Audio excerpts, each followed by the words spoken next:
নমস্কার সবাইকে। এখন পঞ্চায়েতের সার্টিফিকেটগুলি সবই ডিজিটালাইজড হয়ে গেছে, যার কারণে তোমরা বাড়িতে বসেই সার্টিফিকেটগুলি অনলাইন করতে পারবে। তো আমরা আজকে দেখে নেবো কীভাবে সেইগুলো কি অনলাইন করা হয়। প্রথমে চলে আসবো গুগলে, এখানে লিখে নেবো পঞ্চায়েত সার্টিফিকেট। প্রথমে যে চলে আসবে পঞ্চায়েত সার্টিফিকেট অপশানটি চলে আসবে। সিটিজেন কর্নার যে অপশানটি আসবে দেখবে, এটাতে ক্লিক করবে এবং একদম নিচে চলে আসবে। এই অপশানটি ক্লিক করবে এবং প্রসিডে ক্লিক করবে। এখানে তোমাদের মোবাইল নাম্বার দেবে, নাম্বার দেওয়ার পরে জেনারেট ওটিপি করবে এবং এরকম একটি ইন্টারফেস খুলে যাবে। প্রথমে তোমরা তোমাদের ডিস্ট্রিক্টটি সিলেক্ট করে নেবে, তারপরে তোমাদের ব্লকটি সিলেক্ট করবে, তারপরে গ্রাম পঞ্চায়েত তোমাদের যে পঞ্চায়েত সেটি সিলেক্ট করবে, তারপরে সংসদ, এই সংসদটাই সিলেক্ট করবে। যদি না জানা থাকে তোমাদের মেম্বার যে আছেন এলাকার তাকে জিজ্ঞাসা করবেন, তুমি জানতে পেয়ে যাবে। নিচে চলে আসবে, এগুলো কোনো দরকারি নয়।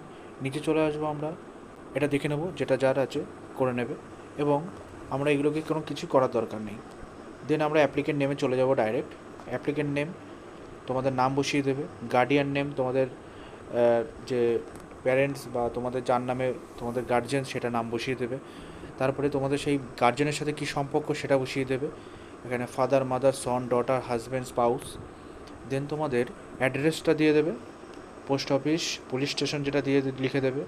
ভিলেজ তোমরা সিলেক্ট করে নেবে, অনেক সময় ভিলেজ তোমাদের আসে না, তোমাদের যে মৌজা আছে মৌজাটাই সেটাকে সিলেক্ট করবে। পিনকোড দিয়ে দেবে, ডেট অফ বার্থ দিয়ে দেবে এখানে। তারপরে তোমাদের এখানে খুব গুরুত্বপূর্ণ জায়গা, এখানে ভালো করে দেখবে, এখানে তোমাদের character certificate, income certificate, residential certificate, distance certificate, caste certificate, same person certificate, unmarried certificate. এখন তোমাদের রেসিডেন্সিয়াল সার্টিফিকেট এটা বাই ডিফল্ট সিলেক্ট করা থাকবে, এটাকে কিছু করতে হবে না। তোমরা যদি ইনকাম সার্টিফিকেট দরকার হয় ইনকাম সার্টিফিকেটে ক্লিক করবে, এখানে তোমাদের অ্যানুয়াল ইনকাম কত লাগবে এটা অ্যানুয়ালি হবে। তোমরা যদি মান্থলি করে থাকো সেটাকে অ্যানুয়ালে ক্যালকুলেট করে এখানে লিখে দেবে এবং ইনকাম সোর্স যেটা তোমাদের যে কাজ করে ফার্মার, বিজনেস, সার্ভিস, জব যা করতে চায় সেটাই এখানে লিখে দেবে এবং ডিস্টেন্স সার্টিফিকেট, কাস্ট সার্টিফিকেট এগুলো সব একসাথে তোমরা করতে পারো একই অ্যাপ্লিকেশনে। তো যা যা লাগবে একবারে ক্লিক করে নেবেন। যদি আমার এখানে কাস্ট সার্টিফিকেট লাগে আমরা এখানে কাস্ট সার্টিফিকেট সিলেক্ট করে নেবো, সেখানে রিলিজন দিয়ে দেবো এবং সাব কাস্ট দিয়ে দেবো আমাদের SC, ST, OBC B, OBC A বা জেনারেল সার্টিফিকেট যদি লাগে জেনারেল সার্টিফিকেটটা এখান থেকেই বেরোবে এবং সাবকাস্ট যেটা আছে সেটাকেও আমরা এখান থেকে দিয়ে দেবো। তারপর নিচে চলে আসবো। এই ডকুমেন্টস আপলোডের জায়গাটি খুবই ইম্পর্টেন্ট, তোমরা দেখে নেবে। এখানে তোমাদের যে আধার কার্ড আছে এই আধার কার্ডটি সিলেক্ট করবে বা তোমাদের প্রথমে আধার কার্ডটি সিলেক্ট করে নেবে। দেন আধার কার্ডের ডকুমেন্ট নাম্বারে আধার কার্ডের নাম্বারটি লিখে দেবে এবং এখানে পিডিএফ সাইজ 2 MB বলেছে, ম্যাক্স 2 MB। এখানে তোমরা জেপিজিও দিতে পারো, কোনো অসুবিধা নেই। তারপরে নেক্সট হচ্ছে তোমরা এখানে ভোটার কার্ড দিয়ে দেবে, তোমাদের যে ভোটার কার্ডটি সিলেক্ট করে দেবে, ভোটার কার্ডের ডকুমেন্ট নাম্বারটি দিয়ে দেবে এবং এখানে ভোটার কার্ডটি আপলোড করে দেবে। এইখানে হচ্ছে জিএস মেম্বার চার্ট। তো এখানে তোমাদের প্রথমেই সিলেক্ট করবে জিএস মেম্বার সার্টিফিকেট। এখানে তোমার ডকুমেন্টস নাম্বারটি কোনো দরকার নেই, এখানে যে তোমাদের যে মেম্বার আছে সেই মেম্বারের থেকে একটি দরখাস্ত লিখবে প্রধানের কাছে এবং মেম্বারকে দিয়ে তাকে সই এবং স্ট্যাম্প দিয়ে এটাকে আপলোড করতে হবে।